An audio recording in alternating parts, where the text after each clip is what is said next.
Now, the next stage of this logo is to take these sort of blue arrow shapes that we can see here coming in from all sides, and you see they're still made up of the original rectangles. What we want to do is combine just this area that we can physically see into a new object, and then we can fill with red and green as we work our way around the outside. So, as you can see, that can be quite intricate because we've got long rectangles. We can join these two together, but we also need to cut out where the black goes and leave just this blue area that you can see here, okay? Well, we're going to use a powerful new tool which will allow us to do that simply by clicking and combining any of the joining overlapping shapes that we have to make brand new ones as if we'd drawn them by hand. The tool is called the Shape Builder tool. It's brand spanking new in CS5. So what we'll do first is select all of our graphics because we need to have them highlighted to tell the Shape Builder which shapes we're going to start combining with. And come over into the Tools panel, and in the middle, over here, you'll see the Shape Builder tool, okay? One item only, very simple to use.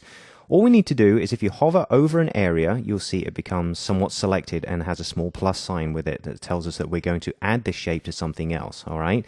Well, this is the cool part. If you click on one shape and drag into the next one, you'll see that it's showing up red. If we let go, it has now drawn those two into one single object, all right?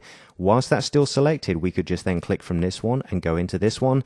We've now created a new shape, completely independent of everything else. Illustrator has constructed a brand new graphic that is this shape only, okay? Now it's filling it black by default, but we can change that very easily later on.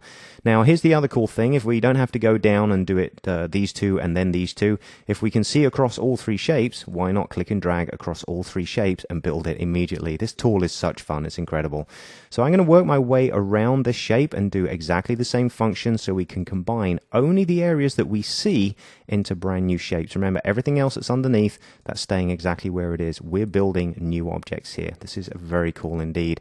So we now know that these shapes are new, and we can see as we continue to roll over them that they are so, but it'd be better if we could have them as a slightly different color. Okay, so let's go ahead and apply our actual red and green coloring to this.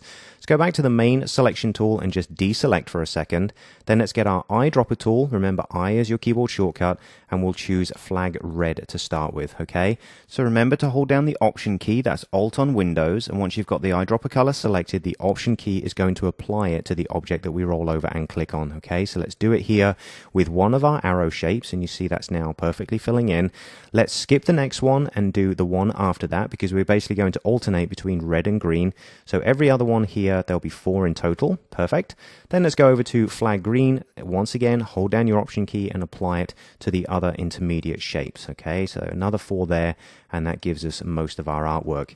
Now, remember that we've done a lot of slicing here. If we go into outline mode, you can see that in the background here, the original rectangles that were overlapping, the pieces that we didn't join together with the shape builder are still here. Okay, so we need to tidy this artwork up so we're not copying and dragging around excess paths, all right?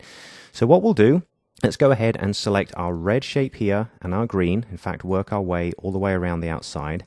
Because ultimately, we're not going to keep the black in here. We're going to remove that so we can see through to our carbon fiber pattern when we drop it on our print document. Remember that. This is essentially going to be transparent.